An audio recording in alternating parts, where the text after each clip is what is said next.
High viewers, నమస్తే. నేను మీ ఆంజనేయులు. సమాజంలో జరుగుతున్న పరిణామాల గురించి ఎన్నో రోజుల నుంచి అనుకున్న కొంతమంది పూర్వ విద్యార్థుల్ని కానీ స్కాలర్స్ను ఉన్న స్టూడెంట్స్ని తీసుకొచ్చి కూర్చోబెట్టాలని చాలా నుంచి అనుకున్నా. కానీ ఈరోజు అన్ఎక్స్పెక్టెడ్గా కుదిరింది నాకు. దీనిపైన కొన్ని మనం మాట్లాడే పని చేసే పని ఈరోజు బాలులే రేపటి పౌరులు అని చెప్పేసి మాట్లాడుతున్నారు. మనం ఈరోజు ఏదైతే మాట్లాడుతున్నామో అది ఇంతకుముందుకు చేసిన నాయకులు కానీ ప్రజాకర్తలు కానీ కొంతమంది పెద్దలు చేసిన తప్పులు కానీ వెనకాల ఇప్పుడు మనం ఏది చేస్తున్నామో ముందు తరానికి ఎంతవరకు అయితే ఉపయోగపడుతుందో దానిపైన మాట్లాడాలనుకున్నా. దాన్ని వెనకాల నాకు చాలా క్వశ్చన్స్ ఉన్నాయి. వీటిని అడిగి తెలుసుకొని మీకు తెలిసినంత వరకు చెప్పే ప్రయత్నం చేస్తాను.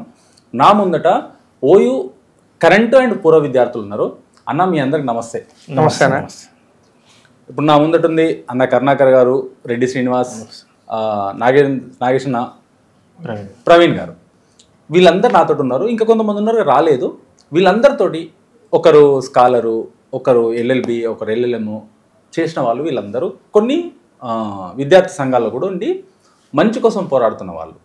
కానీ ఇప్పుడు వీళ్ళ గురించి కొన్ని సమాజానికి ఉపయోగపడేది, రాబోయే తరానికి ఉపయోగపడే కొన్ని విషయాల్ని మీ ముందు తీసుకురావడం చిన్న ప్రయత్నంతో ఇప్పుడు వాళ్ళ నా ముందుకు ఈ నలుగురిని తీసుకోవడం జరిగింది. అన్న, ఇంత ముందుకు మన రాజకీయ నాయకులు ఎగ్జాంపుల్ తీసుకుందాం. రాజకీయ నాయకులు చేస్తున్న తప్పులు అంటే ఇన్ ద సెన్స్ కేసీఆర్ గారు ఉన్నప్పుడు ముందు ఏం చేశారు, మాకు ఎవ్వరూ వద్దు, రాజకీయ నాయకులు వద్దని చెప్పేసి తెలంగాణ బైఫర్కేషన్ కోసము ఎంతోమంది తీసుకొని కొంత ఉద్యమకారులను స్టూడెంట్స్ అందరిని తీసుకొని పోరాడారు. అప్పుడు మీరు ప్రత్యేకంగా ఉన్నారు. అప్పుడున్నప్పుడు ఆ రోజు ఉద్యమంలో పోరాడిన వాళ్ళు ఈరోజు ఎవ్వరు లేరు ఆయన పార్టీలో. అదే తదనంతరం తీసుకున్నట్టయితే కేసీఆర్ని తిట్టిన వాళ్ళే ఆయన దాంట్లో ఉన్నారు. ఇంకా పూర్వం తీసుకున్నట్టయితే మన స్వతంత్రం వచ్చిన తర్వాత నెహ్రూ గారికి ఒక్కటే ఒక ఓటు పడింది ప్రధానమంత్రి అవ్వడానికి. దాంతోపాటు ఆయన ఒక్కోటితోటే గాంధీ గారి వల్ల, ఆయన పుణ్యం వల్ల ప్రధానమంత్రి చైర్లో కూర్చొని మన దేశాన్ని ఎంత చక్కగా పాలించడం అనేది మనకు అందరికి తెలిసిందే. ఆ రోజు పాలించిన దాన్ని ఈరోజు మనం అనుభవిస్తున్నాం. వీటన్నిటిని ఆ రోజు చేసిన తప్పులు, ఈరోజు వీళ్ళు చేస్తున్న తప్పులు మనకి ఏ పార్టీతో సంబంధం లేదు, ఏ నాయకుడితో సంబంధం లేదు. మనం ఏదైతే మనం ఈరోజు మాట్లాడాలనుకున్నామో అది వచ్చే సమాజానికి, రాబోయే తరానికి ఉపయోగపడేలాగా మనం ఇంతవరకు నేర్చుకుంది.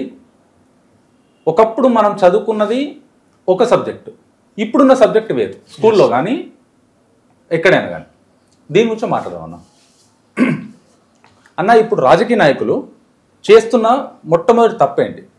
తప్పండి ఇన్ ద సెన్స్, ఒక రాజకీయ నాయకుడు వచ్చేది లిటరల్గా ప్రజాసేవ, ప్రజల పాలన కోసం ఎవ్వరూ రావట్లేదు. ఇది 100% రాసివచ్చు. ఒక ఎమ్మెల్యే గెలవాలంటే 50 కోట్లు 100 కోట్లు పెట్టుకొని ఎమ్మెల్యే గెలుస్తుంది. ఆ ఎమ్మెల్యే ఓన్లీ వాటి కోసం బిజినెస్ చేయడానికి మాత్రమే ఆ 100 కోట్లను 500 కోట్లు 1000 కోట్లు సంపాదించుకున్న టార్గెట్ తోటే వస్తున్నాడు. ఇది ఎంతవరకు నా యాక్చువల్గా ముందుగా ఏదైతే తెలుగు వ్యాలెట్ ఛానల్కి ఇగో డిఫరెంట్ సబ్జెక్టు, మేము ఏది ఉన్నా ఫస్ట్ టైం ఇలాంటి సబ్జెక్టు మీరు తీసుకున్నందుకు ఎస్పెషల్లీ అంజనీయులు అన్నకు, అదేవిధంగా తెలుగు వ్యాలెట్ ఛానల్కి ప్రత్యేక ధన్యవాదాలు. అన్న, మీరు అడిగిన క్వశ్చన్ ఏంటంటే, రాజకీయ నాయకులు అప్పటి ఏదైతే స్వతంత్రం వచ్చిన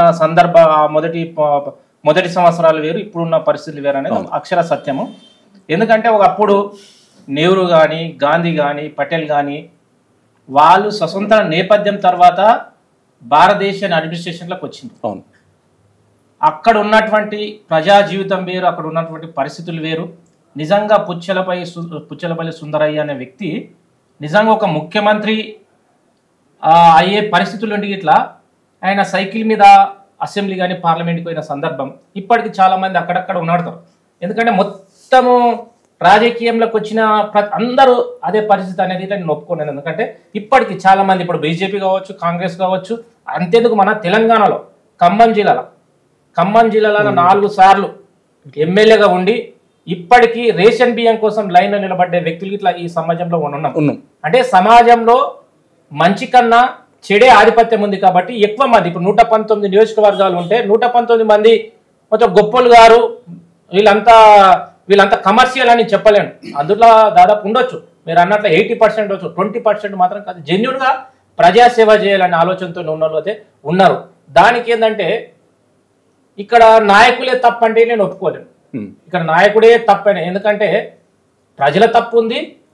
ఒక సౌండ్ రావాలంటే 2 చేతులు మోతేనే చెప్పట్లు అన్నట్లు ఖచ్చితంగా ప్రజలు ఇట్లా ఆలోచన చేయాలి.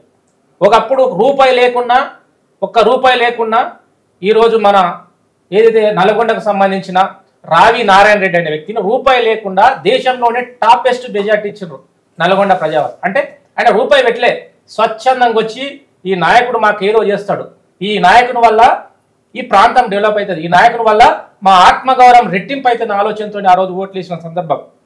కానీ దురదృష్టం ఏంటంటే ఇప్పుడున్న పరిస్థితిలో కమర్షియల్ అయిపోయింది ప్రతిదీ. అప్పుడు నిజంగా ప్రజలకు సేవ చేయలే నిస్వార్థంగా ఆలోచన ఉన్న వాళ్ళు మాత్రమే రాజకీయాలు వచ్చేవాళ్ళు. అంజనా మీకు మళ్ళీ ఫైన్. ఇప్పుడు రాజకీయాన్ని తన ఉనికి కోసం, తన ఆస్తులు కాపాడడం కోసం రాజకీయాలను పూర్తిగా భ్రష్టవచ్చించిన నాయకులు ఉన్నారు. ఇప్పుడు అందరూ రియల్ ఎస్టేట్ కావచ్చు, బిజినెస్ మ్యాన్లు కావచ్చు, ఇంకా రకరకాల్లో కోట్లు సంపాదించిన వాళ్ళు పెట్టుబడి ఎక్కడ పెట్టాలి. రాజకీయ అవసరం, ప్రభుత్వాలకు రాజకీయ అవసరాలు కాబట్టి రాజకీయంగా ఇంకా 1000 కోట్లు సంపాదించాలనే ఆలోచనలు ఉన్నారు. వాళ్ళు ఏం చేస్తుంటారంటే ప్రజల దగ్గరకు వచ్చి పైసలు వంచే ఒక సంస్కృతికి అలవాటు పడ్డారు. ఇప్పుడు ఒక్కొక్క ఓటుకు మొన్న తెలంగాణలో హైయెస్ట్ ఖర్చు 2023 ఎన్నికల్లో దేశంలోనే హైయెస్ట్ ఖర్చు పెట్టింది తెలంగాణ రాష్ట్రం. ఒక్కొక్క ఓటుకు 2000, 3000. ప్రజల్ని సరుకులు కొన్నట్లు, సంతలో పశువులను కొన్నట్లు ఓట్ల కొనే సంస్కృతికి అలవాటు పడ్డారు. కాబట్టి ప్రజలు ఇట్లా ఏంటంటే వీళ్ళు ఇచ్చే కానుకలకు, వీళ్ళ తాయిలాలకు అలవాటు పడి నిజంగా మనము భారత రాజ్యాంగంలో ఉన్నాము, స్వతంత్రంలో ఉన్నాము అనే ఒక కనీస ఇంకిత జ్ఞానాన్ని వాళ్ళు మర్చిపోయారు. నిజంగా భారత రాజ్యాంగంలో ఏంటంటే ఒక వ్యక్తికి ఒకే ఓటు, నువ్వెంత గొప్పవాడైనా నీకు ఒకే ఓటు, ఒక నిరుపేద కుటుంబం ఉన్నా ఆయనకు ఒకే ఓటు, నీ ఓటు సమానమే, ఆయన ఓటు సమానం. దురదృష్టం ఏంటంటే ఈ సమాజంలో ఇంకా చాలా మంది భారతదేశం డెవలప్ అయింది, అభివృద్ధి చెందుతున్న దేశంగానే ఉంది, కానీ అభివృద్ధి చెందిన దేశంగా మారినప్పుడు మాత్రమే ఖచ్చితంగా ప్రజలకి ఇట్లా అప్పుడు, ఎందుకంటే ఇప్పుడు 100% అక్షరాస్యత పెరిగి ప్రజలకి ఇట్లా ఒక చైతన్యం రావాలి. ఇప్పుడున్న యూత్కి మీరేం చెప్తారు అసలు? ఇప్పుడున్న యూత్కి ఇప్పుడు దాకా అన్న చెప్తున్నట్టు రాజకీయ నాయకులు చేస్తున్న తప్పులని ఇప్పుడున్న యువత ఎలా తీసుకోవచ్చు, ఏం తీసుకోకూడదు దీంట్లో? అన్న ఇప్పుడున్న యూత్ పరిస్థితి ఎలా ఉంది అంటే అన్న, వాళ్ళకు ఒక ప్లాట్ఫామ్ లేదు వాస్తవానికి. అంటే ఎక్కడనో ఎవరైనా కూడా పాలిటిక్స్ సిస్టమ్ ఉన్నా కూడా ఎక్కడనో కూడా రాజీ పడుతున్నారు బికాస్ ఆఫ్ మనీ లేకుండా రాజకీయాలు చేసే పరిస్థితి లేదు ప్రస్తుత పరిస్థితుల్లో. ఎందుకంటే నువ్వు ఎంత టాలెంట్ ఉన్నా, నీకు ఎంత నాలెడ్జ్ ఉన్నా, సబ్జెక్ట్ నాలెడ్జ్ ఉన్నా, ఫైనల్గా మనం ఒక ఎలక్షన్లో కంటెస్ట్ చేయాలంటే పైసలు కావాలి. ఎవరు ఇస్తారు మనకు? ఇది పరిస్థితి ఉంది ఇప్పుడు యూత్. ఇప్పుడు ఎందుకంటే అందుకే ఇప్పుడు ఆల్మోస్ట్ అన్ని రాజకీయ పార్టీలకి యూత్ వింగ్స్ ఉంటాయి. వాళ్ళు ఒక 10 ఏళ్ళు 20 ఏళ్ళు యూత్ వింగ్లో పనిచేసి యూత్ కాంగ్రెస్ అనో లేకపోతే బీజేవైఎం అనో రకరకాలుగా ఇప్పుడు లెఫ్ట్ పార్టీలో ఏవైఎఫ్ అని డివైఎఫ్ అని చాలా ఉంటాయి. ఇట్లా ఇందులో పనిచేసి ఒక 30-40 ఏళ్ళ తర్వాత రికగ్నైజేషన్ తర్వాత అప్పటికి కానీ వాళ్ళకు కంటెస్ట్ చేసే అవకాశాలు రావట్లేదు.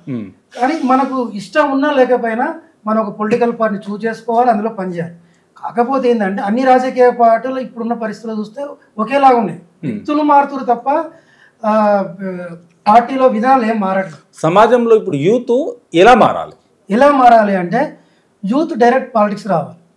డైరెక్ట్ పాలిటిక్స్ అంటే యూతే ఒక సమూహంగా ఏర్పడాలి. ఈ రాజకీయ పార్టీల మీద ఆధారపడకుండా వాళ్ళకు వాళ్ళే సొంత ప్లాట్ఫామ్ క్రియేట్ చేసుకోవాలి. ఈ చైతన్యం వచ్చిన రోజే మన రాష్ట్రం కానీ దేశం కానీ బాగుపడుతుంది. అన్న ఇప్పుడు సమాజంలో అన్న చెప్పినట్టు రాజకీయ నాయకులు చేస్తున్న తప్పులు కొద్దిగా ఉన్నాయి. వాళ్ళు కొంతమంది నిజంగా జెన్యున్గా ఉన్న వాళ్ళు కొంతమంది 20% ఉన్నారు. కానీ అన్న చెప్తున్నట్టు యూత్కు ఒక ప్లాట్ఫామ్ క్రియేట్ అవుతూనే ముందుకెళ్ళగలరు యూత్ అనేది. కానీ ఇది వెళ్ళకుండా అడ్డుకునే శక్తులు కూడా వెనకాల నాయకులే ఉంటారు. మరి దీనికి ఎలా సొల్యూషన్ దొరికే అవకాశం ఉంటుంది? అయితే ఇద్దరు అన్నలు చెప్పినట్టుగా ఇక్కడ రాజకీయ నాయకులది కాదు తప్పు, ప్రజలది ఎందుకు తప్పు అంటే 5గురు పోటీ చేస్తారు ఒక సెగ్మెంట్కి. 5గురిలో పోటీ చేస్తే గత 3 సార్లు ఒకే వ్యక్తి గెలిచిన వ్యక్తి కూడా మళ్ళా గెలిపిస్తున్నారు అంటే అది తప్పు ప్రజలది. ఇప్పుడు 4 నిలబడ్డప్పుడు 0 ప్లేస్లో ఉన్నప్పుడు ఇప్పుడు కాంగ్రెస్, బీజేపీ, బీఆర్ఎస్ ఉన్నది, ఇక్కడ ఇండిపెండెంట్ అభ్యర్థి ఉన్నాడు. ఓటేసే కాడ బాబాసాహెబ్ అంబేద్కర్ డబ్బు తీసుకోకుండా ఒక వైట్ గీత గీసి వైట్ గీత అవతల 15 లక్షలు 30 లక్షలు 50 లక్షలు ఖర్చు పెట్టినా అది ఎవరు అడగరు. ఎలక్షన్ కమిషన్ అడగదు, నాయకులు అడగరు, ఎందుకు ఖర్చు పెడుతున్నారని ఎవరు అడగరు. ఊర్లో ఒక 50 లక్షలు ఖర్చు పెట్టి మొత్తం వాళ్ళు అనుకున్న కార్యక్రమాలు అన్ని ముగిసిన తర్వాత ఎలక్షన్ టైమింగ్ 10 గంటలకు ఓపెన్ అయ్యి 6 గంటలకు ముగిసే లోపు నువ్వు అక్కడ ఎలక్షన్ ఒక లైనింగ్, ఆ లైనింగ్ లో అడుగు పెట్టే ముందు ఎవరు డబ్బు ఇవ్వరు. ఎలాంటి పర్సన్ అయినా ఎడ్యుకేటెడ్ కానీ అన్ఎడ్యుకేటెడ్ కానీ ఎవరైనా తీసుకో, నీకు స్వతహాగా ఓటేసే హక్కు నీ వేలుతో నువ్వు స్వతహాగా నువ్వు ఎక్కడ వేయాలో నీ మనస్సాక్షితో వేయకుండా నువ్వు లాలూచిపడుతున్నావు. కులం అని, మతం అని, మనిషి అని, వ్యక్తి అని నువ్వు అతనికి వేస్తున్నావు, అతన్నే తిడుతున్నావు. కానీ ఇండిపెండెంట్ అభ్యర్థిగా ఈ దేశం పూర్తి రైట్ ఇస్తే నువ్వు దాన్ని 1000కి 500కు నువ్వు అమ్ముడు పోయి వాడిని గెలిపిస్తున్నావు. గెలిచిన వారం తర్వాత మళ్ళీ వ్యతిరేకిస్తా ఉన్నావు. మార్పు నీలో రావాలి, నాయకుల్లో కాదు, వ్యవస్థలో కాదు, నీలో మార్పు రావాలి. నేను ఇవాళ ఒక పొలిటిషియన్ కావాలన్నా, విద్యార్థిని కావాలన్నా, వ్యాపారవేత్తని కావాలన్నా కానీ మళ్ళీ రాజకీయ నాయకుని కాడికి పోవాల్సి వస్తుంది. నేను ఒక సినిమా తీయాలన్నా, ఒక వ్యాపారవేత్త ఫంక్షన్ ఓపెన్ చేయాలన్నా, ఒక హోటల్ ఓపెన్ చేయాలన్నా మళ్ళా ఒక వన్ ఆఫ్ ద గెస్ట్ గా ఒక పొలిటీషియన్ ఎంచుకోవాల్సి వస్తుంది. ఎందుకు? బికాస్ అమౌంట్, ఒక మనీకి ప్రజలకి మధ్య ఒక వారధిగా నిలిచిన వాళ్ళు ప్రజలే. ప్రజలు మారిన రోజు వ్యవస్థ మొత్తం మారుతుంది. ఓటు బ్యాంక్ అనేది బాబాసాహెబ్ అంబేద్కర్ ఒక ఓటు ఇస్తే ఇవాళ ప్రైమ్ మినిస్టర్ కానీ ఇక్కడ కింద ఉన్న ఒక బెగ్గర్ కానీ సమాన వాటా ఇచ్చి సమాన హక్కు ఇచ్చినప్పుడు నువ్వు ఇవ్వాల్సిన వ్యక్తికి వేయొచ్చు. ఇవాళ మేము 9 ఉన్నాం అనుకో, 9లో పూరెస్ట్ గా ఉన్న వ్యక్తికి వేయొచ్చు. ఇవాళ ఎందుకు వేయలేదని కరుణాకరో లేకుంటే రెడ్డి సీనో ప్రవీణో తిట్టరు కదా.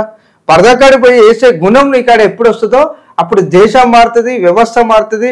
వ్యవస్థలో అన్ని అభివృద్ధి. ఇవాళ రాజ్యాంగంలో ఇంప్లిమెంటేషన్ అనేది ఒకటే రాజకీయం. రాజకీయాన్ని రాజసంగా కొంతమంది అలవాటు పరుచుకున్నారు, కొంతమంది మా హక్కు అనుకుంటున్నారు. హక్కు కాదు, ఇది వ్యవస్థలో ప్రజాస్వామ్యంలో ఎవరైనా పొందొచ్చు, ఎవరైనా గెలవచ్చు అనే రైట్ ఇచ్చినా కానీ పుచ్చలపల్లి సుందరయ్య లెక్క, ఒక గుమ్మడి నర్సయ్య లెక్క, ఒక వీళ్ళలాగా ఒక అబ్దుల్ కలాం లాగా వాళ్ళు ఏం పైనుంచి ఊడిపల్లె ఒక తల్లి గర్భం నుంచి వచ్చారు కదా. మరి ఇవాళ నేను ఎమ్మెల్యే ఎంపీ కావాలన్నా వ్యాపారవేత్తను కావాలన్నా ఇల్లు వాకిలు వదిలేసి రోడ్డు మీదకి రావాల్సి వస్తుంది. అంటే వ్యవస్థలో ఏమైంది అంటే రంగు నోట్లకు మీరు పోకండి.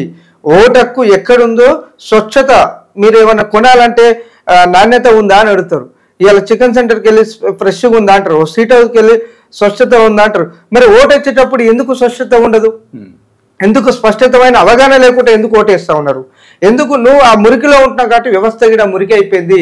నువ్వు మలినం లేకుండా నువ్వు రా, నేను మలినం లేకుండా ఈ దేశాన్ని అభివృద్ధి చేయడానికి నేను ముందుంటా. ఇవాళ యువకుడైనా ఈ దేశంలో ఎవరైనా రావచ్చు, యువకులనే ఉండదు అన్న. ఇప్పుడు ఈ యువకులు ఈ దారి పట్టడానికి ముందు నుంచి మనకు వేసిన ఏదైతే దారి ఉందో, అంటే స్వతంత్రం వచ్చి నుంచి ఆ నాయకులు చేసిన తప్పులే ఈరోజు మనం అనుభవిస్తున్న పరిణామాలు అనుకోవచ్చు కదా. కులాలు, యువకులు ఖరాబ్ అవుతున్నానికి కులం పేరు మీద, మతం పేరు మీద నువ్వు డివైడ్ చేస్తా ఉన్నావు. మనిషిని మనిషిగా చూసినప్పుడు, మనిషిని మనిషిగా నువ్వు అభివర్ణించినప్పుడే నువ్వు యువకుడైనా ఎవరైనా బయటకు వస్తారు. నువ్వు ఆ 25 ఏళ్ల కుర్రాడి పైన 10 ఏళ్లకే కులం మీదకి వేస్తున్నావు. 25 ఏళ్ళు వచ్చే వారికి తన సొంత కులం. ఈ కులం అనేది ఎవరు వేస్తున్నారు అసలు? పైన ఉన్న కొంతమంది ఆ రాజ్యాన్ని అనుభవించుకోవాలి, రాజ్యం రావాలన్న వాళ్ళు. రాజ్యాంగం అనుకుందాం, ఓకే. కానీ ఈ రోజు 3వ తరగతి చదువుకున్న పిల్లానికి కూడా క్యాస్ట్ సర్టిఫికెట్ అడుగుతుంది గవర్నమెంట్. కరెక్ట్, ఇది ఎంతవరకు కరెక్ట్? అక్కడనే కదా మనకు స్టార్ట్ అవుతుంది కుల వ్యవస్థ అనేది. అది గవర్నమెంట్ చేస్తున్న తప్పే కదా. మరి దానిపైన ఏమనంటారు? అయితే ఇక్కడ ఏంటంటే అంజన్న, వాస్తవంగా భారతదేశం అనేది సర్వ కులాలు సర్వ మతాల సమ్మేళనం. అవును.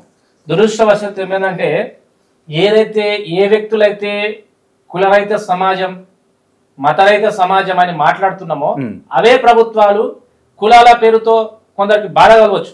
ఎందుకంటే కులాల పేరుతో రిజర్వేషన్ కావచ్చు, కులాల పేరుతో మన సర్టిఫికెట్, మీరు అన్నారు బర్త్ సర్టిఫికేట్ కావచ్చు, డెత్ సర్టిఫికేట్, కులాల పేరుతో ఒకవైపు మతం వద్దు అంటాం. నీవు ఏ కులం వ్యక్తివి, ఏ జెండరు, ఏ మతం అనేది ఒకసారి నువ్వు కులం వద్దంటూనే ఏ కులం అని అడగమనేది ఇక్కడనే కుల బీజాలు నాటకపోతున్నాయి. దానితో పాటు కొందరు సమాజంలో ఇంతకుముందు ఈ సమాజాలపై ఏదైనా అట్టాడు వర్గాలు ఉన్న సమాజాలను దోచుకొని తిన్నోళ్ళు వాళ్ళు హుందాతనంతో ఒక ఆయన రెడ్డి అని పెట్టుకుంటాడు, ఒక ఆయన చౌదరి అని పెట్టుకుంటాడు, ఒక ఆయన రావ్ అని పెట్టుకుంటాడు. అంటే ఈ కులాలు ఉన్నతమైనవి, ఈ కులాలు మాత్రమే ఈ సమాజాన్ని శాసించి అర్హత గలవి అనే ఆలోచనతోని వాళ్ళు కులాలని మనిషి. ఇప్పుడు మీ పేరు ఆంజనేయులు, నా పేరు శ్రీనివాస్, ఈ రెండు కాదు కదా, సరిపోతుంది కదా. దాని ఇంకా తోక రావెందుకు, చౌదరి ఎందుకు, ఇంగ ఎందుకు? సరే అక్కడ పోషించేది ప్రభుత్వం. అంటే ఇక్కడ ప్రభుత్వం ఒకవైపు ఉంటే ఈ సమాజంలో ఉన్నటువంటి కొన్ని అగ్రకులాలకు సంబంధించిన వ్యక్తులు ఆధిపత్య ధోరణితోని కులాన్ని ఇంకా పెంచి పోషిస్తున్నారు. ఇంకో మూడో పాయింట్, ఏదైతే అణచివేయబడ్డ కులాలు ఉన్న కొందరికి ఇట్లా ఒకవైపు వాళ్ళ కులరహిత సమాజం కోసం పోరాటం చేస్తే మరొక వైపు కులం వాళ్ళు మళ్ళీ చివరి పరిస్థితి వచ్చింది. కాబట్టి దీన్ని ఒక వ్యక్తి కాదు, ఒక వ్యక్తికి సంబంధించిన ఈ వ్యవస్థనే కులాన్ని పెంచి పోషిస్తుంది. కానీ ప్రభుత్వం చేస్తున్న తప్పే కదా ఇది. 100%. ప్రభుత్వం అంటే ఎవరన్నా? ప్రభుత్వం అంటే ఎవరు? ప్రభుత్వం అంటే మనము, మీరు, మేము, మనమందరము మాట్లాడే మాట ఒకటి ఉంది, ఆచరణ వేరే ఉంది. ఈ రోజు భారతదేశం ఎందుకు వెనుకబడ్డది? మనకన్నా చిన్న దేశాలు, తూర్పు ఆసియా దేశాలు, ఏదైతే బ్యాంకాక్ కానీ, థాయిలాండ్ కానీ, నేపాల్ కానీ, ఇవన్నీ చిన్న చిన్న దేశాలు. ఒక దీవి శ్రీలంకతో పోల్చుకుంటే 4 దేశాలు కాల్సిన ఒక చిన్న దేశాలు ఈస్ట్ ఆసియా. ఇవన్నీ ఈరోజు ఒకప్పుడు మలేషియా కానీ, సింగపూర్ కానీ 1948 అంటే స్వతంత్రం రాకముందు దుబాయ్ కూడా ఏంటి పరిస్థితి? దుబాయ్ మట్టిలోనే సంపదను సృష్టిస్తున్నారు. బికాజ్ అక్కడ కులం అనేది కేవలం నామ మాత్రమే. అక్కడ నాలెడ్జ్ ఉన్నోనికి అవకాశాలు కల్పిస్తున్నారు కాబట్టి దేశాన్ని పురోగతి వైపు తీసుకుపోతున్నారు. జపాన్ ఏముండే? 2వ ప్రపంచ యుద్ధంలో హిరోషిమా నాగసాకి మీద బాంబులు వేస్తే ఇప్పటికైనా గడ్డి మోయలేని పరిస్థితి. కానీ ఒకప్పుడు జపాన్ పరిస్థితి ఏంది, ఇప్పుడు జపాన్ ఆర్థిక పరిస్థితి ఏంది? దేశంలోనే టాప్ 2 ఉన్నది. మరి భారతదేశం ఎందుకు? భారతదేశంలో అనేక రకాల ఖనిజ సంపద ఉన్నాయి, అనేక రకాల నదులు ఉన్నాయి, నీళ్లు ఉన్నాయి, నిధులు ఉన్నాయి. విపరీతమైన అత్యంత బలమైనదంటే ఏ దేశంలో 194 దేశాల్లోని లేని యువత కేవలం భారతదేశంలో ఉంది. 50% 50% యువత భారతదేశంలో శ్రమ గొప్పగా ఉంది. అయినా మనం ఎందుకు డెవలప్మెంట్ కంట్రీగా ఉందంటే బికాజ్ ఏంటంటే ఇక్కడి వ్యవస్థనే లోపం.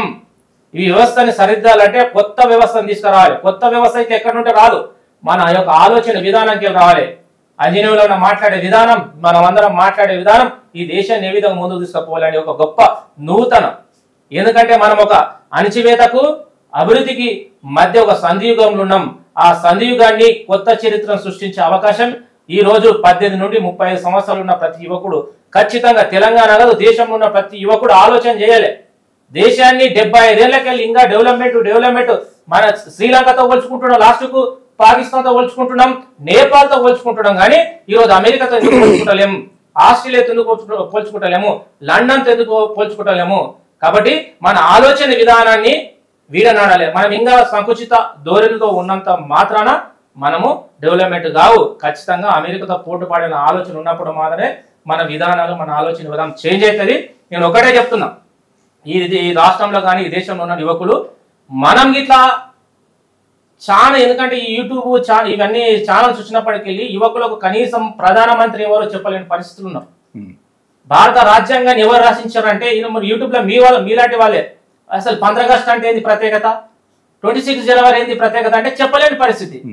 అరే మహాత్మా గాంధీ గారు అంటే ఎవరంటే చెప్పలేని పరిస్థితి. అంటే ఇలాంటి జ్ఞానం ఉన్నప్పుడు, ఇలాంటి సామాజిక స్పృహ లేనప్పుడు దేశం ఏ విధంగా డెవలప్ అవుతుంది? నీవే అదే అమెరికా పోయి మాట్లాడు. అమెరికా సంబంధించిన భారత రాజ్యాంగాన్ని ఎవరు రచించారంటే టక్కున చెప్పేస్తారు.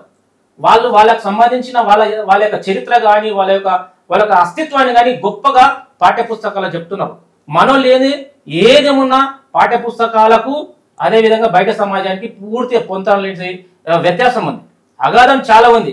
మనం నేర్చుకునేది బయటి జీవితాల్లో ఇంప్లిమెంట్ కావాలి. మనం నేర్చుకున్నది వేరే ఉంటుంది, బయట బతకాల్సింది వేరే ఉంటుంది. విద్యార్థికి ఏం చేస్తాడు? అరే నేను నేర్చుకున్న డిఫరెంట్ కదా, నేను అడవి ప్రాక్టికల్ చేసే డిఫరెంట్ ఉంది కాబట్టి వాళ్ళు సతమతమై పరిస్థితులు ఉన్నారు. కాబట్టి ఇవన్నీ ఎందుకంటే ప్రభుత్వాలు మారాలి, ప్రభుత్వ ఆలోచన విధానాలు మారాలి. దానితో పాటు యువకులు ఇట్లా ఖచ్చితంగా తెలుసుకోవాలి. మన చరిత్ర మనం తెలుసుకోవాలి. మీరు చెప్తున్నట్టు నేను రీసెంట్గా మొన్న ఒక వీడియో చూసానన్న. తను ఇంజనీరింగ్ స్టూడెంట్, దాంతోపాటు ఆయన ఎంబీఏ చేద్దామని వెళ్ళిండంట.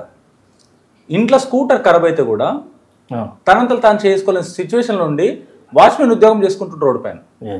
అంటే ఈరోజు మన ఎడ్యుకేషన్లో ఎంత లోపం ఉందో అర్థం చేసుకోవాలి. ప్రాక్టికల్గా థియరీకి సంబంధం లేదు. కరెక్ట్. ఒక మెకానికల్ ఇంజనీరు దానికి సంబంధించిన ఒక మోటార్ను రిపేర్ చేయలేకపోతుండు, ఆ లెక్చరర్ కూడా దానికి కావాల్సిన పర్ఫెక్ట్ చెప్పలేకపోతుండు. అంటే మన ఎడ్యుకేషన్లో ఉన్న లోపం ఇది. ఇవాళ మనోళ్ళు టెక్నాలజీ వాళ్ళు తయారు చేస్తే వీళ్ళు వాడుతూ ఉన్నారు. వాళ్ళేమో స్పోర్ట్స్ వైజ్గా వెళ్తుంటే వీళ్ళు భరతనాట్యాల కాడ రీల్స్ చేసి అక్కడ ఆగిపోతా ఉన్నారు. అంటే తయారు చేసిన టెక్నాలజీలో ఇలా జపాన్ కానీ అమెరికా కానీ మనకు చైనా కానీ తయారు చేసిన వస్తువులు ఇలా ఈ దేశంలో కనిపెట్టిందంటే కులం మతం అంతే. రాజకీయం, తోపిడి, ఈ వ్యవస్థను అంటే యూత్ను ఒక యంగ్స్టర్స్ అందరినీ బానిసలుగా ఉంచుకోవడమే. కానీ జపాను, చైనా, అమెరికా ఏమిచ్చింది? నీకు టెక్నాలజీ ఇచ్చింది. ఆ టెక్నాలజీని నువ్వు వాడుతూ ఉన్నావు. ఇక్కడ వీళ్ళందరూ ఇవాళ ₹10 కాంట్రిబ్యూషన్ చేసి ఇది నా దేశం డెవలప్ కావాలని చేయట్లేదు. నేను ఇస్తున్న దేశానికి బిచ్చవేస్తున్నా అనుకుంటున్నారు. ఇవాళ వేరే పరాయి దేశాలు చూసుకుంటే ఇవాళ ఈ దేశం అభివృద్ధి కావాలని కాంట్రిబ్యూషన్ ఇస్తారు. నేను ₹1 ఇస్తున్నా కదా, ఇది నా దేశ భవిష్యత్తుకి ఇస్తున్నా, రేపటి తరాలకు ఇస్తున్నా. ఇక వాళ్ళేమో ఉన్నది ఎంతైనా సరే ఈ దేశ భవిష్యత్తుకు కాంట్రిబ్యూషన్ చేస్తే ఈ మన దేశంలో మాత్రం ఎంత ఇస్తే అంత దోచుకుందాం, అంత దాచుకుందాం.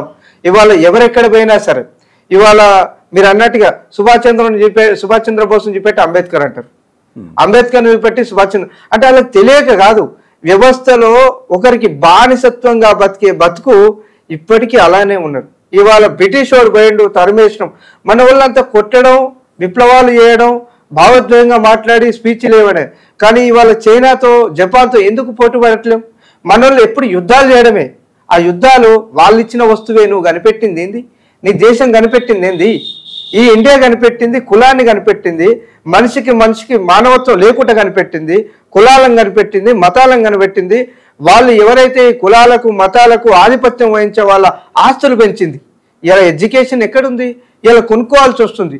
ఇలా కనీసం ఏదైనా చూద్దామన్నా పరాయి దేశాన్ని వస్తువు ఇలా బట్టలు నేసే అన్నలు కూడా ఇలా పరాయి వస్త్రాల మీద ఇలా మనం ఈ టెక్నాలజీ చూసిందంతా ఇండియా కనిపెట్టలేదు.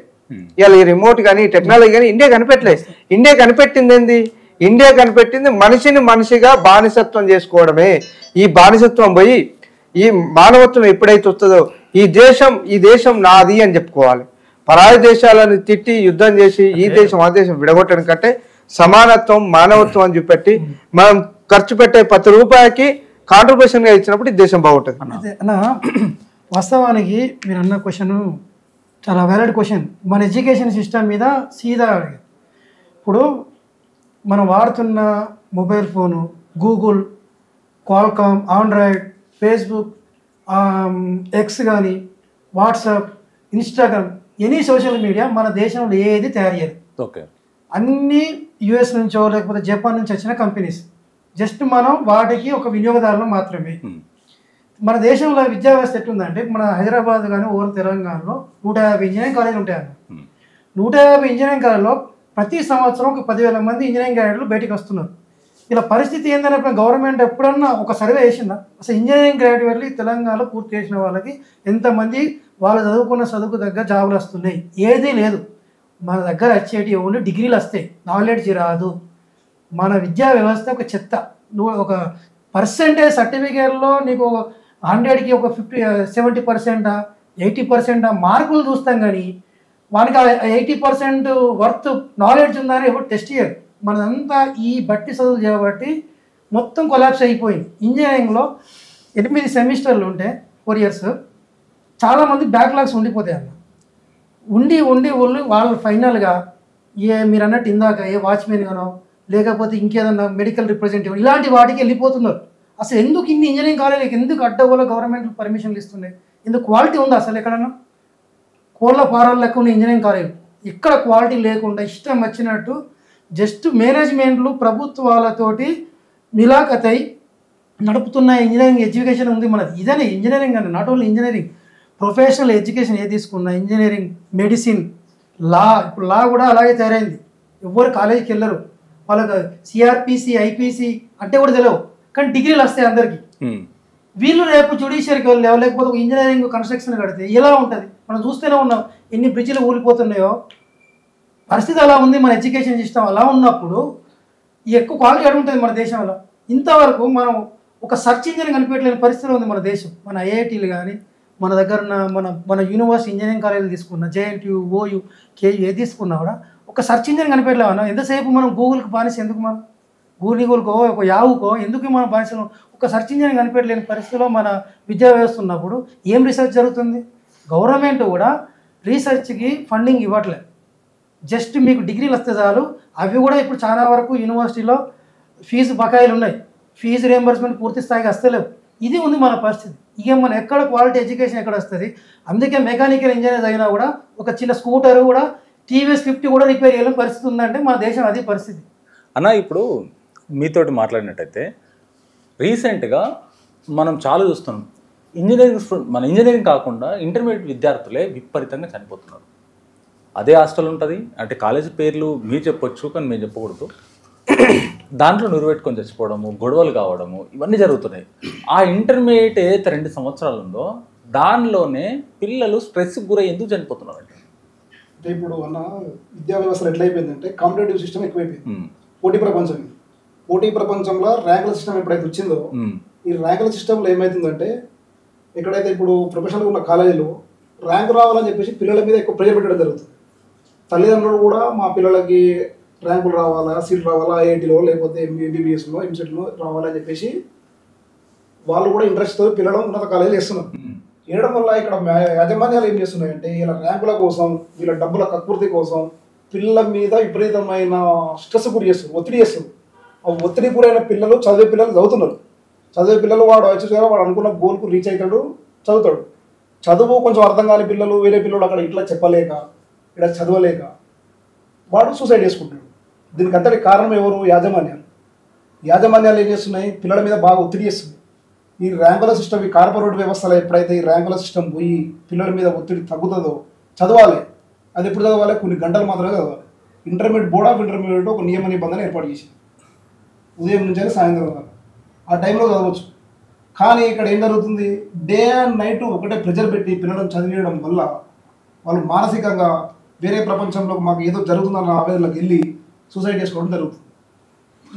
అన్న ఇప్పుడు సరే ఈ కొన్ని వ్యవస్థలు ఈ తప్పులు ఉన్నాయి, కానీ రాజకీయ వ్యవస్థ తీసుకుందాం. అదే ఒక పాయింట్ చెప్తాను. నగేష్ కర్ణాకర్ చెప్పిండు అయితే భారతదేశంలో కుల వ్యవస్థ అంటున్నాడు. నేను ఎందుకంటే కులం ఒక్కటి ఉంది అంటున్నాడు, దాన్ని నేను పూర్తిగా వ్యతిరేకిస్తున్నా. ఎందుకంటే భారతదేశం అనేది వేల ఏళ్ళ చరిత్ర ఉన్న ఒక గొప్ప సంస్కృతి గల భారత్. ఎందుకంటే ఇవన్నీ వివిధ దేశాలు వర్తమాన కాలంలో ఏర్పడిన దేశాలు. ఇప్పుడు ఏదైనా ఇంగ్లాండ్ తీసుకున్నా, అమెరికా తీసుకున్నా, అమెరికా మన కళ్ళ ముందు 1776లా ఏర్పడింది, అది కొత్తగా కనబడ్డది. కానీ భారతదేశం అనేది మన వేదాల నుండి వేదభూమి అని చెప్తున్నాము. ఈ భారతదేశమే ప్రపంచ దేశాలకు జ్ఞానాన్ని సంపాదించింది అనేది తమ్ముడు గుర్తుపెట్టుకోలేదు. ఎందుకంటే ఈరోజు వైద్యం గురించి మాట్లాడతాం. ప్రపంచంలో రకరకాల టెక్నాలజీ రావచ్చు, కానీ వైద్యాన్ని ప్రపంచానికి పరిచయం చేసి సుశ్రుతుడు అనే వ్యక్తి ఇక్కడికి వెళ్ళి వైద్యం మొత్తం ఇక్కడికి వెళ్ళి ప్రపంచానికి పార్సల్ అయింది. జీరో వాల్యూ మీకు అందరికి తెలుసు. జీరో అనేది జీరో లేనిది మ్యాథమెటిక్స్ లేదు. దాన్ని బయట ఏదైతే ప్రపంచానికి పరిచయం చేసింది మన వ్యక్తి ఎవరో మీకు అందరికి తెలుసు. అదేవిధంగా ఏదైతే మనం న్యూటన్ అంటున్నాం, న్యూటన్ అని సూర్యకేంద్ర సిద్ధాంతం, భూకేంద్ర సిద్ధాంతం అంటున్నాం కదా, వీళ్ళందరూ ఎవరు చెప్పకన్నా ముందే, టాలెమీ కానీ వీళ్ళందరూ చెప్పక ముందే బ్రహ్మగుప్తుడు అనే వ్యక్తి భూమి చుట్టూ ఏదైతే సూర్యుని చుట్టూ భూమి తిరుగుతుందని ప్రపంచానికి మొట్టమొదటిసారి ఖగోళ శాస్త్రం గురించి పరిచయం చేసిన వ్యక్తి మన వ్యక్తిలో. కాబట్టి భారతదేశంలో ఈరోజు మనము ఏదైతే మన నలంద యూనివర్సిటీ కావచ్చు, తక్షశిల యూనివర్సిటీ కావచ్చు, ఈరోజు ఆ యూనివర్సిటీలో ఇప్పటికి మనం కళ్ళ ముందు పాక్షికంగా కనబడుతున్నాయి. అన్న మీరు చెప్తున్నట్టు భారతదేశం పైన అలెగ్జాండరు ఎన్నోసార్లు దండయాత్ర చేసి ఒక్కసారి వచ్చిండు, అలెగ్జాండర్ దండయాత్ర చేసిండు అని చెప్పేసి ఓడిపోయిన దాని గురించి గొప్పగా చెప్పుకోవడం మన భారతదేశంలో. ఇది చూడండి, 6 సార్లు 7 సార్లు వచ్చి దండయాత్ర చేసి చెప్పండి. అయితే అలెగ్జాండర్ అనే వ్యక్తి అప్పటికి ప్రపంచ దేశాలు చాలా చిన్న వయసు అన్న. అలెగ్జాండర్ అనే వ్యక్తి దాదాపు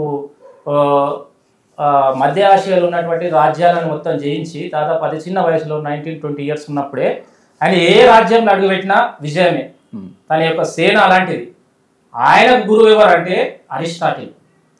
అరిస్టాటిల్ అనే వ్యక్తి అప్పటికి రాజనీతి శాస్త్రంలో గొప్ప ప్రజ్ఞ కలిగిన వ్యక్తి. ఆయన సారథ్యంలో వెళ్ళిన అరిస్టాటిల్ ఒక చిన్నప్పుడు ఆయనకు ఆ గురువు ఒకటే చెప్పిండు, నీవేనాటికైనా ప్రపంచాన్ని జయించాలి. ఆ యొక్క బోధల వల్ల అలెగ్జాండర్కి ప్రపంచం ఎంతుందో తెలియదు. నేను నివసించే మసిడోనియా అనే రాజ్యం ఉంటుంది. మసిడోనియా రాజ్యం అనేది చాలా చిన్న రాజ్యం, ఇప్పుడు శ్రీలంకతో పోల్చుకుంటే చిన్న రాజ్యం.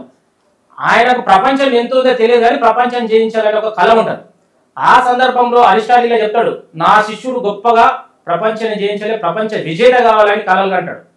ఆ యొక్క గురువు కోరిక మేరకు దాదాపు తన కనబడ్డ ప్రతి రాజ్యాన్ని జయించి అక్కడ తనకు సంబంధించిన ప్రతినిధులను నియమించే సందర్భంలో వాళ్ళ దృష్టి ఏదైతే భారతదేశం వైపు, ఇండీస్ వైపు ప్రయాణ సందర్భంలో, ఎందుకంటే భారతదేశం అప్పటికి సిరి సంపదతో తులితూగుతుంది, అక్కడ ఉన్నటువంటి సంపదను దోచుకోవాలి, మన రాజ్యాన్ని తీసుకురావాలని ఆలోచించి అక్కడ ఉన్న వ్యక్తులు చెప్తే ఆయన భారతదేశానికి వస్తుంటాడు.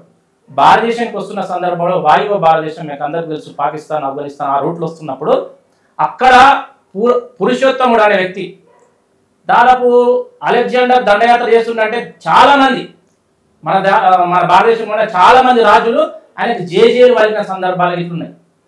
అలెగ్జాండర్తో పోటే మా వల్ల కాదు, అలెగ్జాండర్కి మేము సరెండర్ కావాలి, సరెండర్ అయ్యి ఆయన భాగస్వామ్యం కావాలని చాలా మంది సరెండర్ అయితే ఒకే ఒక వ్యక్తి రావి సింధు పరివాత ప్రాంతంలో ఉన్న పురుషోత్తమ అనే వ్యక్తి ఆత్మగౌరవానికి, అంటే భారతదేశానికి సంబంధించిన పౌరుల ఆత్మగౌరవం ఏ విధంగా ఉందో మనం తెలుసుకోవాలి. చరిత్ర ఏదేమైనా నా ప్రాణం పోయినా పర్లేదు, వాడు ఎంత గొప్పడైనా పర్లేదు, ఎంత బలవంతుడైనా పర్లేదు, నా దేశం కోసం, నా జన్మభూమి కోసం, నా జన్మభూమి మీద ఎవడు కాలు పెట్టినా నేను తిరుగుబాటు చేస్తానని విరోచితమైన పోరాటం చేస్తాడు. అప్పటికి అందరూ అలెగ్జాండర్ అనుకుంటాడు, నేను అడుగు పెడితేనే నేను వస్తుంటా అంటే భయపడే వ్యక్తులు, నన్ను చూసి పడపై నాకు మోకాలు ఇరిగిన వ్యక్తులు ఈరోజు ఈడెవడు పురుషోత్తం అంటే పోరాస్ అంటారండి. పోరాస్ అని వాళ్ళ భాషలో పోరాస్ అనే వ్యక్తి ఈడెవడు అసలు ఇంతగానో ధైర్యమైంది, ఈ మట్టి మీద దాదాపు అనేక దేశాలు జయించిన ఎవడు ఇట్లా నాకు అడ్డు రాలే, ఎవడైనా అడ్డొచ్చిన ఇట్లా వాడిని విరోచితంగా పోరాటం చేసి గంటల్లోనే రోజుల్లోనే ఓడించిన సందర్భాలు వీడెవడు అని అప్పుడు అలెగ్జాండర్ ఏం చేస్తారంటే ఆయనతో యుద్ధం చేసిన తర్వాత విరోచితమైన యుద్ధం చేస్తారు. యుద్ధం చేసిన తర్వాత ఈయన యొక్క విద్య విన్యాసాలు, ఈ ధైర్య సాహసాలు మెచ్చుకొని అలెగ్జాండర్ అనే వ్యక్తి నా జీవితంలో అనేక మందిని పోరాటం చేసిన ఓడగొట్టినా కానీ ఫస్ట్ టైం నాకు ఎదురు దిగి నాపై నిలబడి ఎదురు నిలబడి కొట్లాడిన ఏకైక వ్యక్తివి, నీకు సెల్యూట్, ఈ గడ్డక ఆ యొక్క పోరాట పటిమ ఉంది కాబట్టి గొప్పది, ఈ నేల చాలా గొప్పదని చెప్పి ఆయా రాజ్యాన్ని నీతో పోరాటం చేయలేము, నువ్వు నాకు శత్రువు కావు, నువ్వు నా దోస్తు, నా మిత్రుడు అని ఆలింగనం చేసుకొని తన రాజ్యాన్ని తనకిచ్చి రిటర్న్ వెళ్ళిపోతుంటాడు. అంటే భారతదేశంలో అంటే ఈ మట్టి కోసము ఈ పోరాడే తత్వం అనేది ఇప్పటికెళ్ళి వచ్చింది కాదు. అట్లా అంటే ఎక్కడ జమ్మూ కాశ్మీర్, ఎక్కడ తమిళనాడు, ఎక్కడ అస్సాము, ఎక్కడ అరుణాచల్ ప్రదేశ్, ఎక్కడ గుజరాత్, అంటే ఇంత గొప్ప దాదాపు 554 సంస్థానాలు, ఒక్కొక్క రాజ్యానికి ఒక్కొక్క భాష, ఒక్కొక్క తెగకు ఒక్కొక్క భిన్నత్వం, ఇంతమంది ఈరోజు మనం అంతా భారతీయులమని కలిసి ఉన్నామా? ఇలాంటి గొప్ప కల్చర్ ప్రపంచంలో నీ ఏ దేశం పోయినా కనబడదు, ఏ దేశం కనబడదు.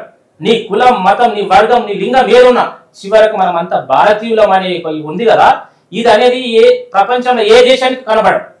ఒక హిందూగా, ఒక ముస్లింగా, క్రిస్టియన్, ఒక జోరస్ట్రియన్ ఎవరున్నా కానీ ఇండియన్స్ అనేది ఇది ఉంది చూడు, ఇది ఏ రక్త సంబంధం లేని ఈ కలయిక అనేది ప్రపంచంలో ఎక్కడ కనబడదు. అదే మన గొప్పతనం. కాబట్టి భారతదేశంలో చాలా మంది వీరులు ఉన్నారు, గొప్ప గొప్ప వీరులు ఉన్నారు. వాళ్ళ చరిత్రని దురదృష్టం ఏంటంటే వాళ్ళ చరిత్రను మనం లెక్కించుకోలేకపోయాం, వాళ్ళ చరిత్రను కానీ చెప్పేటోడు లేకపోయాడు.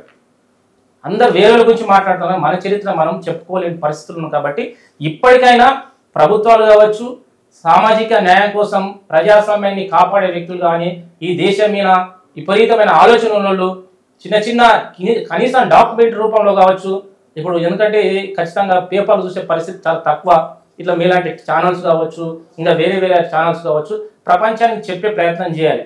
దానికి కొంత మొత్తం వ్యవస్థ మారడం కావచ్చు, కొద్దిగా గొప్ప ఈ దేశానికి మేలు జరుగుతుందని నా వ్యక్తిగత అభిప్రాయం. అన్న ఇప్పుడు ఒక ఎమ్మెల్యే ఒకసారి గెలిచిండు, 5 సంవత్సరాలు పాలించండు. నెక్స్ట్ ఎంపీగా ఎమ్మెల్యే గెలిచిండు, లేకుంటే ఎంపీగా నెక్స్ట్ గెలిచిండు. ఈసారి ఎమ్మెల్యే 5 సంవత్సరాలు, నెక్స్ట్ ఎంపీగా 5 సంవత్సరాలు గెలిచిండు, అయిపోయింది. కానీ ఈ ఎమ్మెల్యే ఎంపీ అసలు మన జనాలకు కూడా తెలుసో తెలియదు. ఎమ్మెల్యేకి ఎంపీకి పెన్షన్ వస్తుంది అన్న విషయం ఎంతమంది తెలుసో తెలియదు. ఈ 2 పెన్షన్స్, ఎమ్మెల్యేకి పెన్షన్ వస్తుంటది, ఒక పర్సన్కే ఎమ్మెల్యే పెన్షన్ వస్తుంటది, ఎంపీ పెన్షన్ వస్తుంటది.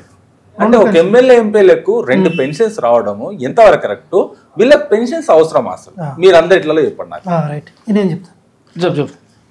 వాస్తవానికన్నా మామూలుగా ఒక స్టూడెంట్కు స్కాలర్షిప్ కానీ ఫెలోషిప్ కానీ ఇవ్వాలంటే క్యాస్ట్ సర్టిఫికేటు, ఇన్కమ్ సర్టిఫికేటు, దాన్ని తరో ఎంక్వైరీ చేస్తే ఇష్యూ చేసిన తర్వాత అప్పుడు కానీ గవర్నమెంట్ ఇస్తే ఇవ్వచ్చు, లేకపోతే లేదు. కానీ ఇప్పుడున్న ఎమ్మెల్యే ఎంపీలలో ఎవ్వరు కూడా పేదలు ఎవ్వరు లేరు. కానీ వీళ్ళకి ఏ ఇన్కమ్ సర్టిఫికేట్ అవసరం లేదు, ఏ క్యాస్ట్ సర్టిఫికేట్ అవసరం లేదు, ఏ ఎంఆర్ఓ ఆర్టీఓ ఎంక్వైరీ అవసరం లేదు. కానీ శుభ్రంగా పెన్షన్లు తీసుకుంటున్నారు, ప్రజాధనాన్ని ఎంజాయ్ చేస్తున్నారు. ఇది మన వ్యవస్థ. జీవితకాలం లైఫ్ టైం. వాళ్ళు చనిపోయినా కూడా వాళ్ళ భార్యను కూడా ఇస్తున్నారు. ఈ మధ్య అది కూడా తెలుసు, అది తెలియదు నాకు. వాళ్ళ వైఫ్స్ కూడా ఇస్తున్నారు. అంటే వాళ్ళ భార్య ఒకవేళ ఈయన ముందు ఎక్స్పైర్ అయితే వాళ్ళ వైఫ్స్ కూడా తీసుకుంటున్నారు.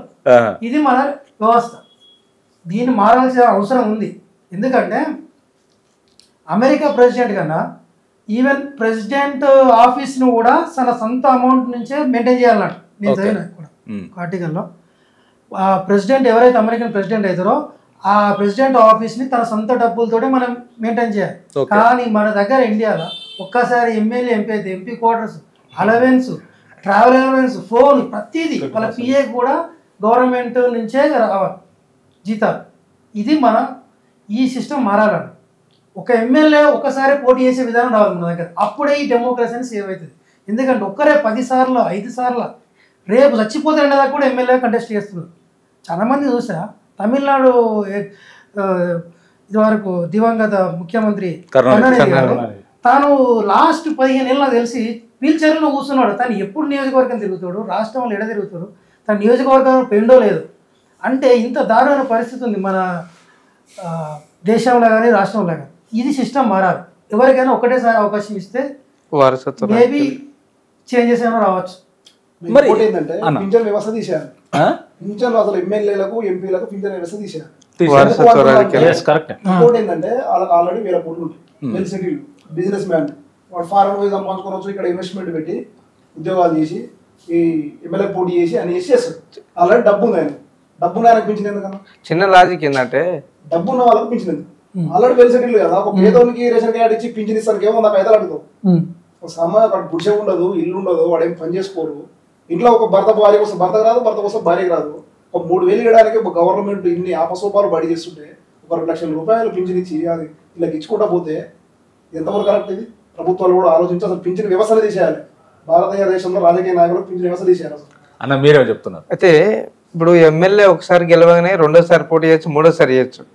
ఒక వ్యక్తి ఒక పీజీ చేసే వ్యక్తి, డిగ్రీ చేసే వ్యక్తి మళ్ళీ పీజీ చేస్తే డబల్ పీజీ అని వాళ్ళకి కనీసం స్కాలర్షిప్ ఇవ్వరు, హాస్టల్ వ్యవస్థ ఉండదు. వాడు చదువుకుందామంటే మెస్ ఇవ్వరు. అంటే ఇది వాస్తవానికి లిటరల్ గా ఇది పెద్ద ఇష్యూ. అంటే మెస్ కట్టలేని స్థితిలో, స్కాలర్షిప్ లేని స్థితిలో కూడా ఉన్నారు. కానీ నువ్వు ఏం పొడిచినావు అని, నీ వల్ల ఏం జరిగిందని మళ్ళీ ఓడిపోగానే మళ్ళీ స్కాలర్షిప్ వస్తున్నాడు. నీకు అన్ని విధాలుగా సౌకర్యాలు, విలాసమైన అన్నీ ఉంటాయి. మళ్ళీ ఇక్కడ ఈ ఫెసిలిటీ ఉండదు. తర్వాత నువ్వు వెంటనే వారసత్వ రాజకీయాలు, తండ్రి ముసలో పాడకు కాలేజీ లోపే కొడుకులను పెడతాడు. మరి కొత్త జనరేషన్ ఎక్కడ ఉంటుంది? ఇప్పుడు ఇక్కడ తెలంగాణలో, ఆంధ్రప్రదేశ్లో, దేశం మొత్తం జరుగుతుంది. ఓన్లీ తెలంగాణ కాదు. నువ్వు ఇక్కడ ఉన్నాం కాబట్టి తెలంగాణ పేరు చెప్తా ఉన్నావు వెల్ నోటెడ్గా.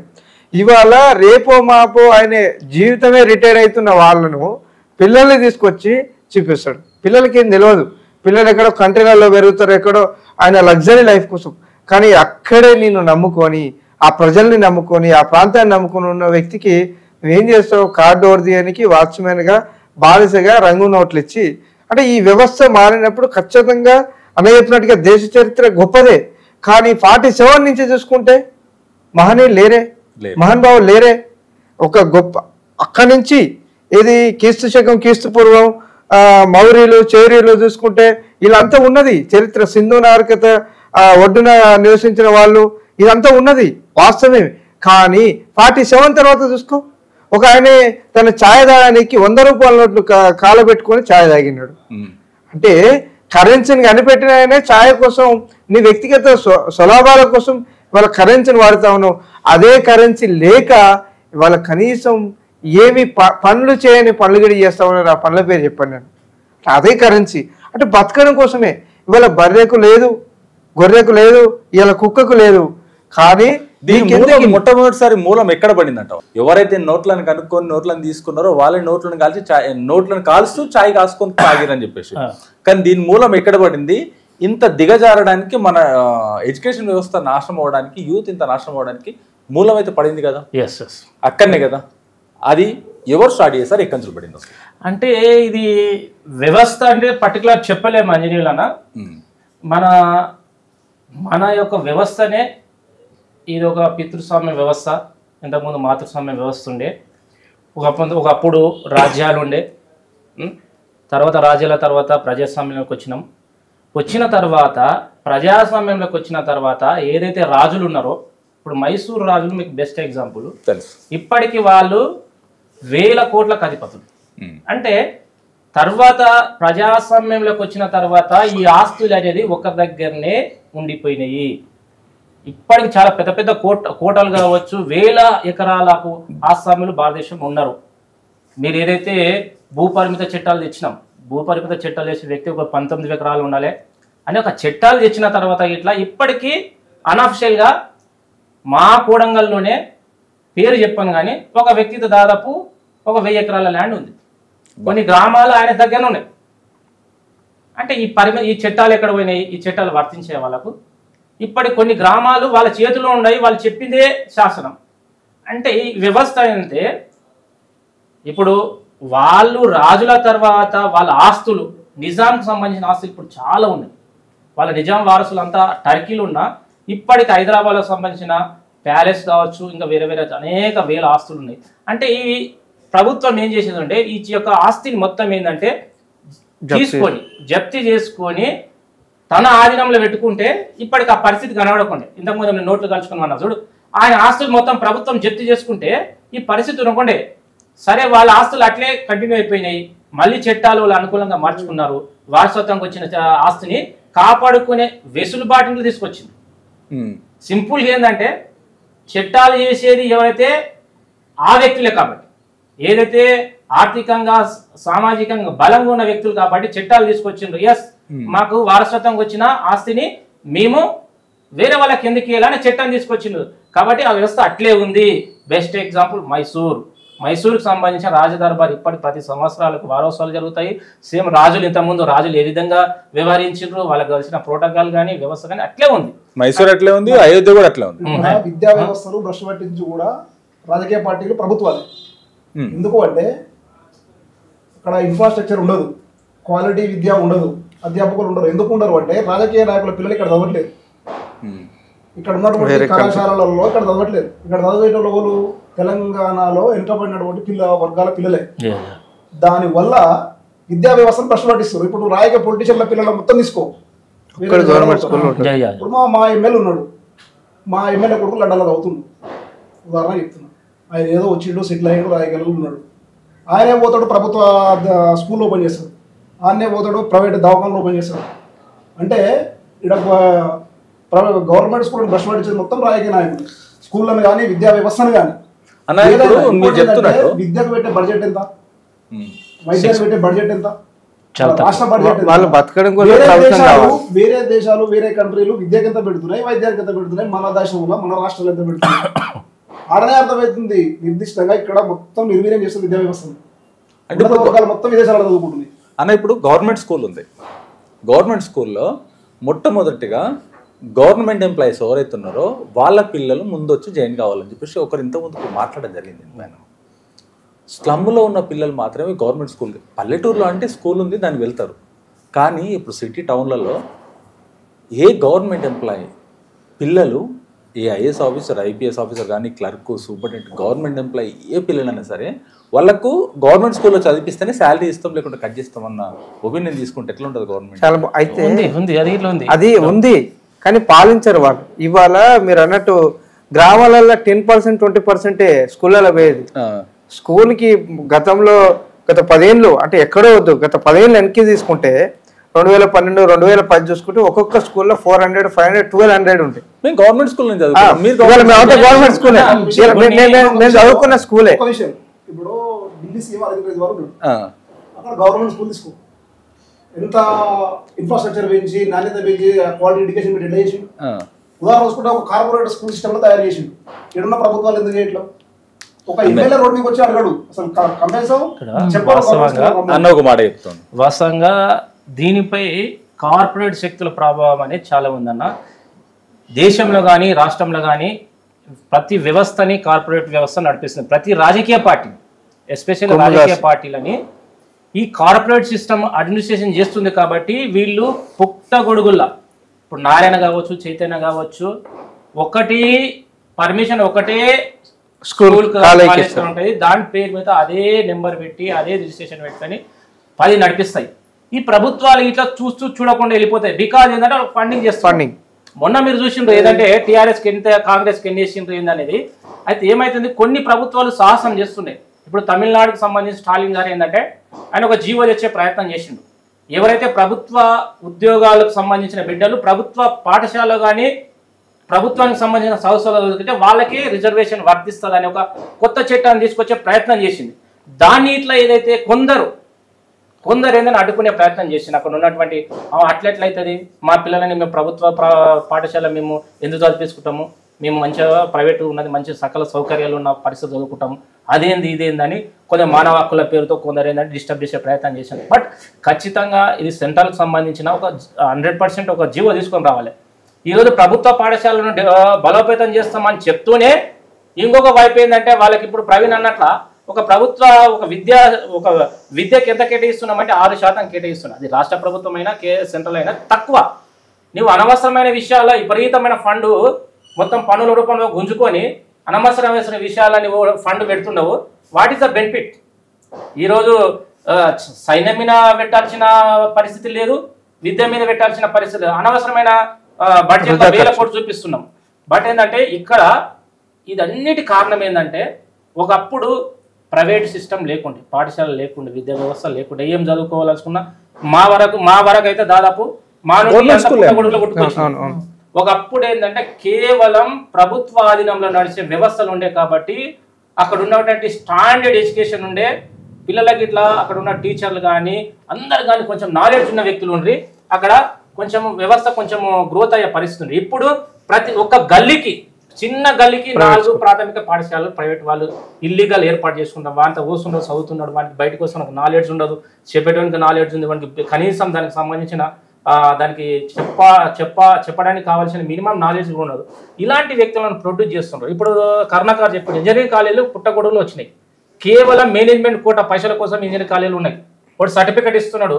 మీరే చెప్తే ఇంతకుముందు ఒక మెకానికల్ ఇంజనీరింగ్ చేస్తున్నాడు, వాడు మెకానిక్ సంబంధించిన కనీసం స్కూటీ కనుక మోటార్ వెహికల్ ని తను బాగా చేసుకోలేని పరిస్థితులు అంటే విద్యా వ్యవస్థ ఈ కార్పొరేట్ వ్యవస్థ విద్యార్థి తన స్కూటర్ని బాగా చేసుకుంటారు.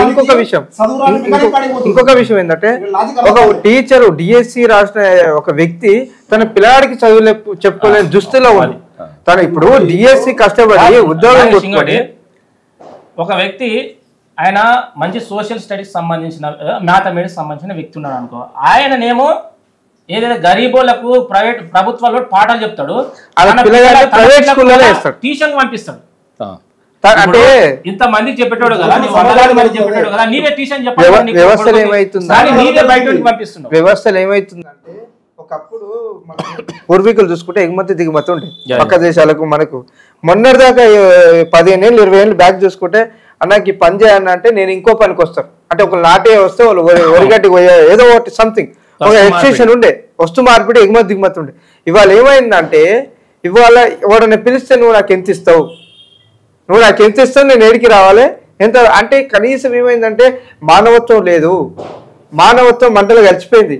ఇక్కడ వేదాల మీద, రాజ్యాంగం మీద, మహాభారతం మీద ఆ చదువు, ఆ అక్షరాలను నేర్చుకుందామన్న పట్టు లేదు. ఇవాళ ఏం లేదు. వ్యాపారవేత్తలు, రాజకీయ నాయకులు, విద్యా వ్యవస్థలో నడిపించే ఈ ముగ్గురు ఒకటైపోయి ఈ దేశాన్ని, రాష్ట్రాన్ని మొత్తం సర్వనాశనం చేస్తా ఉన్నాడు.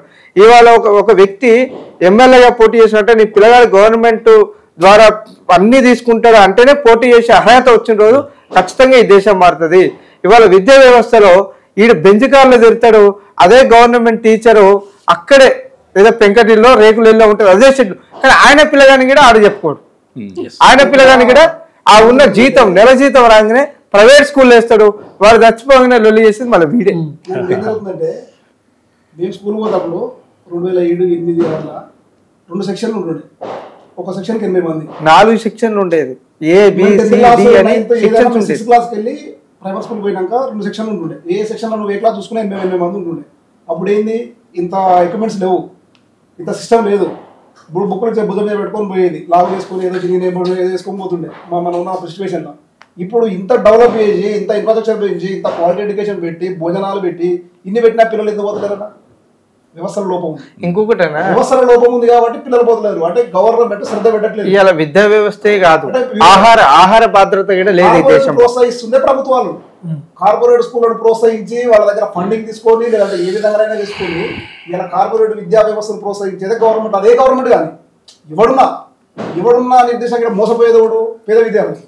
గవర్నమెంట్ స్కూల్ పోరు అంటే నువ్వు క్వాలిటీ అన్నం పెడుతున్నావు, పొద్దుగాల టిఫిన్ పెడుతున్నావు, సాయంత్రం స్నాక్స్ ఇస్తున్నావు, ఎడ్యుకేషన్ ఇస్తున్నావు, స్కూల్ బ్యాగులు ఇస్తున్నావు, యూనిఫామ్ ఇస్తున్నావు, బుక్స్ ఇస్తున్నావు. ఎందుకు రావట్లేదు?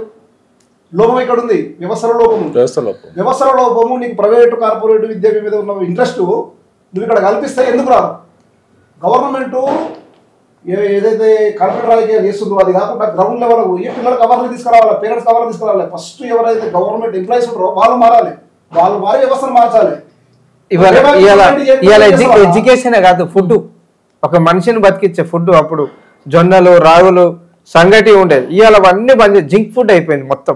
జింక్ ఫుడ్ ఇవాళ జింక్ ఫుడ్ అయ్యి ఇవాళ 30 ఏళ్ళకే ముడత వస్తుంది చర్మం. 30 ఏళ్ళకే ముడతలు వచ్చి మొఖాలు చిప్పలు అరిగిపోయి, జుట్టు ఊడిపోయి, అంటే ఒక భయంకరమైన స్థితిలో.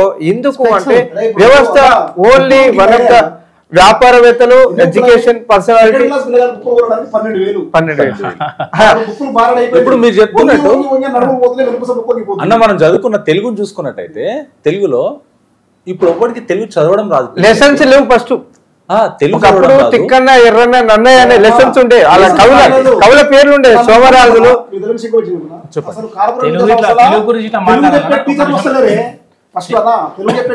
ఇప్పుడు అయితే ఒకప్పుడు తెలుగు, ఎందుకంటే వాస్తవంగా తెలుగు ప్రజలు, తెలంగాణ ప్రజలు, ఆంధ్ర ప్రజలు ఇట్లా వినాలి ఈ మాట. నేను ఒక తెలుగు PhD స్కాలర్గా ఒకప్పుడు దేశంలో హిందీ తర్వాత ఎక్కువ మాట్లాడే లాంగ్వేజ్ తెలుగు.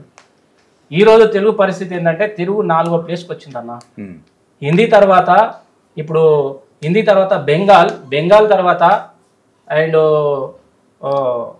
బెంగాల్ తర్వాత ఇంకొక వేరే లాంగ్వేజ్ ఉంది, దాని తర్వాత 4వ ప్లేస్ ఉన్నాం మనం. అంటే ఇప్పుడు మాతృభాషని పూర్తిగా విస్మరించే పరిస్థితి వచ్చింది. ఎక్కడైనా ఇది పుట్టుకతో వచ్చిన లాంగ్వేజ్ని మరడం, తల్లిని మరడం లాంటిదే. నువ్వు వేరే భాషకు సంబంధించిన ఏదైనా మాట్లాడు, కానీ మన మదర్ టంగ్. నిజంగా నేను మొన్న ఒక టీవీలో చూసిన, అల్లు అర్జున్ వాళ్ళ కూతురు, చిన్న పిల్ల అమ్మాయి, అటజని కాంచ సూర్యుడు అంబరు అని అద్భుతమైన పోయాం. అంటే వాళ్ళకి ఏం తక్కువ చెప్పు అంటే, తల్లిదండ్రుల మైండ్ సెట్ ఇట్లా అట్లుండాలి. ఒక మంచి గొప్ప యాక్టర్ అయినా ఇట్లా అంటే తెలుగు భాషకి ఇచ్చే ప్రాధాన్యత వాళ్ళు ఇస్తున్నారు. వాళ్ళంత గొప్పలు ఇచ్చినప్పుడు మధ్యతరగతి కుటుంబాలు ఎందుకు నామస్గా పిల్లవుతుంది? మాతృభాష గొప్పగా మాట్లాడు. ఏ ప్రపంచంలో ఏ భాషనైనా మనం నేర్చుకుంటామన్నా, ఇంగ్లీష్ నేర్చుకుంటాం, స్పానిష్ నేర్చుకుంటాము, ఏ భాష నేర్చుకుంటాం, తెలుగు నేర్చుకోవడం చాలా కష్టం. మనకు ఒక డిఫరెంట్గా మన ఏ భాషనైనా నేర్చుకునే సామర్థ్యము ఉన్నా మన భాషని వేరే వాళ్ళు నేర్చుకోలేరు. మనం ఏ భాషనైనా నేర్చుకుంటాం కానీ మన భాషను నేర్చుకోలేరు.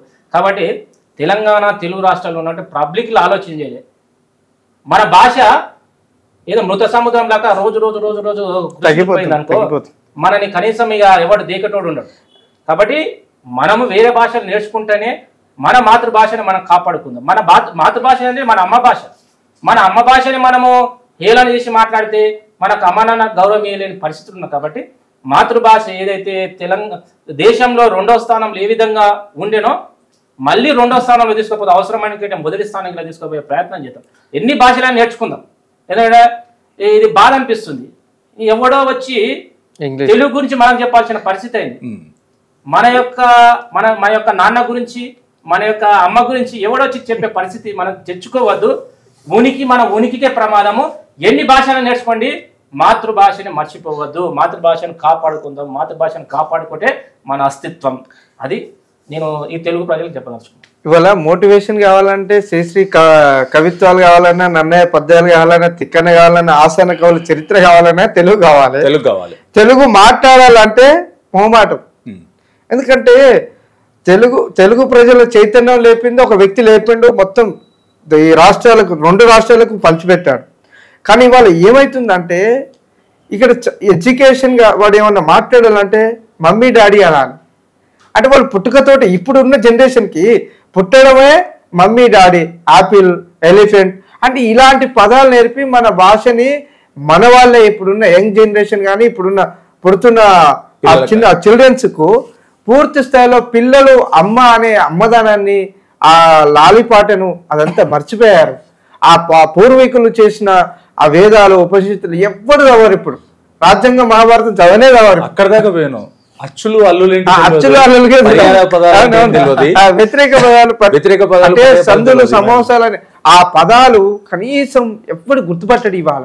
ఎందుకంటే వ్యవస్థలో మన తల్లిని మనం ఎంత గౌరవిస్తామో మన భాషని కూడా అంత గౌరవించినప్పుడే ఈ దేశం అభివృద్ధి చెందుతుంది.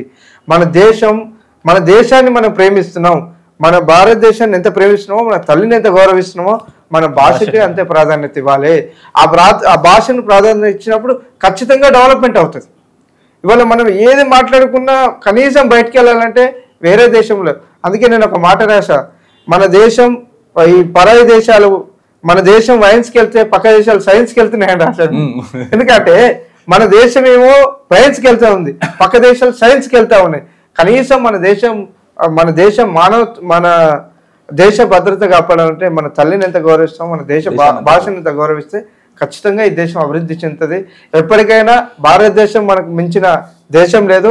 మన దేశం ఎంతైనా మన తల్లే కాబట్టి మన తల్లిని ఎవడు ఏమన్నా మనం చిన్న విషయం ఏంటంటే మన ఇంట్లో మనమే తయారు చేస్తున్నాం. ఎందుకంటే చిన్నపిల్లలు మన ఇంట్లో చిల్డ్రన్స్కి మనం ప్రతి వస్తువు కూడా తెలుగులో చెప్పడం అలవాటు చేస్తే వాళ్ళు తెలుగు మాట్లాడతారు. వెళ్ళాక సినాల్ అన్నట్టు అల్లు అర్జున్ వాళ్ళ కూతురు ఆమె చిన్నప్పటికెళ్ళి ఇప్పటిదాకా ఇంగ్లీష్ పదం అసలు వాడలేదట.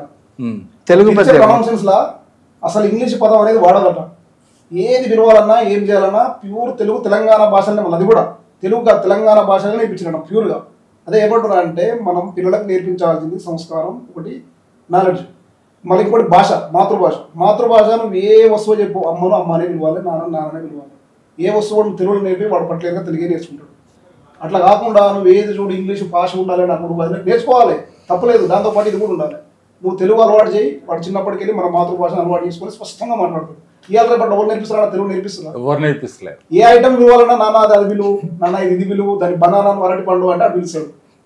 ఆ మమ్మీ అంటే మమ్మీ డాడీ అంటే అది చచ్చిపోయేదాకా అదే పిలుచుకునేవాడు. అన్న ఇప్పుడు మీరందరు రావడం అంటే ఈ యొక్క మంచి హెల్తీ డిస్కషన్. మళ్ళీ ఒక రోజు మంచి కాన్సెప్ట్ మళ్ళీ కూర్చున్నాము, మీ అందరు వీలైతే ఇంకా మీ సన్నిహితులను కూడా ఎవరైతున్నారో పూర్వ విద్యార్థులను వాళ్ళని కూడా తీసుకుందాము. ఎందుకంటే మనం ఇంతసేపు మాట్లాడుకుంది జనాలకి ఇప్పుడు వచ్చిన యూత్కి కొద్దిగా అర్థమవుతుంది.